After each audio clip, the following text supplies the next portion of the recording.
Tony Bellew, thank you for speaking to us. Now, you've made your feelings pretty vocal over the last few months. You haven't kept quiet at the press conferences. Going back to the one in May, things got pretty heated, as it has today. But that one in particular, do you think that was a key factor in making this fight actually happen?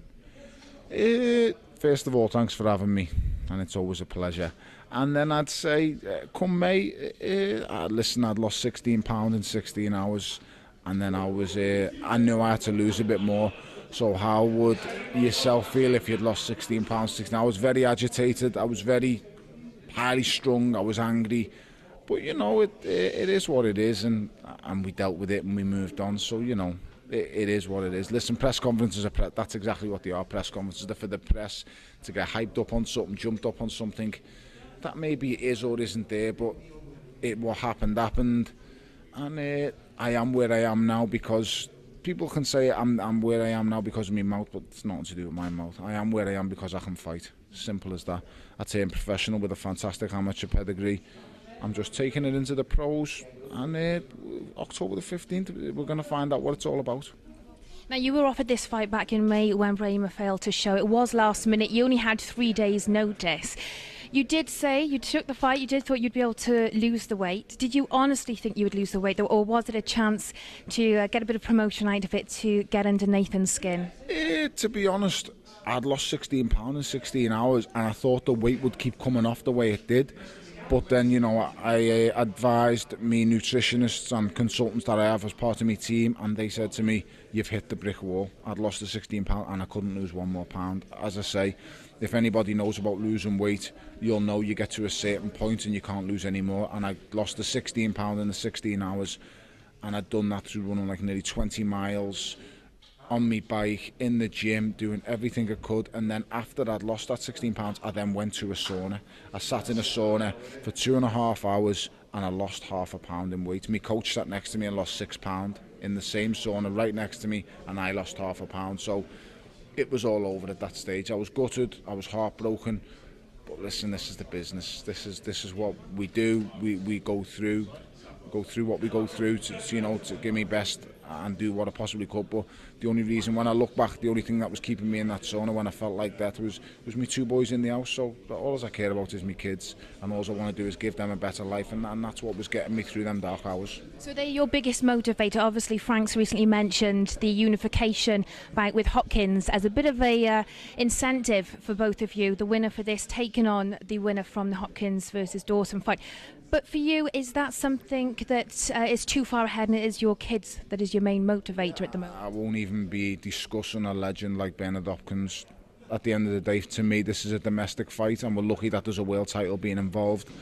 My motivation will and always has been my kids. I love my 2 kids, and all I want to do is give them things that they haven't got already. I want to buy a house with a garden. I don't like a house with a yard or a 3-bedroom terrace. I'm trying to improve my standard of living to give my kids a better life and give them the things that I never got when I was younger. So, listen, that's all I'm in fighting for. I just want the best for my kids, and the rest is a bonus. That belt is a bonus. It's just the fact that what I can now generate regards to an arena, to media interest, I can do an awful lot. So I'm starting to capitalise on these things, and once this fight's over, I really feel, it's going to be a platform for big things. But as for Bernard Hopkins, I'm not calling a legend out like that. The guy's got my ultimate respect, and I've idolised him since the age of 12.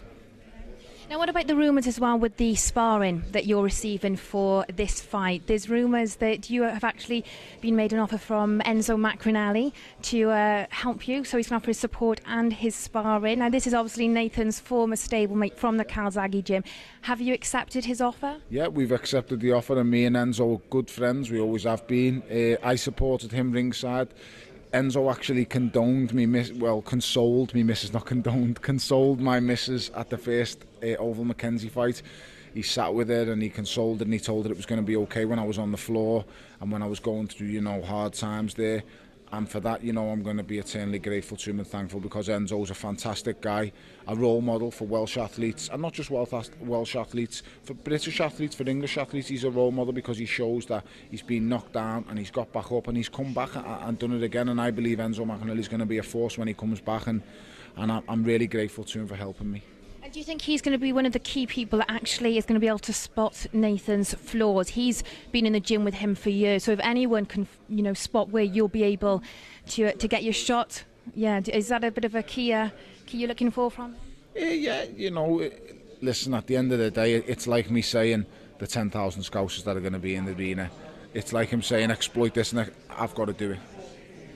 If the fight was won before we were going in, I'd win hands down. I've got 10,000 people behind me. But listen, at the end of the day, we have to both go in the ring, give our best, and what we do is what goes on outside the ring is not going to matter. And what I do in the sparring, I can't replicate Nathan, he can't replicate me. What's going to happen is going to happen, and we've just both got to be 100% and ready. So, Enzo's fantastic for helping me, but is it going to determine whether I win this fight or not? Not really, no. And finally, what's your response to Cleverly was at your last fight, ringside in July. He was there for Mackenzie. He saw your fight. He thought you did a good performance, but it didn't justify a world title shot.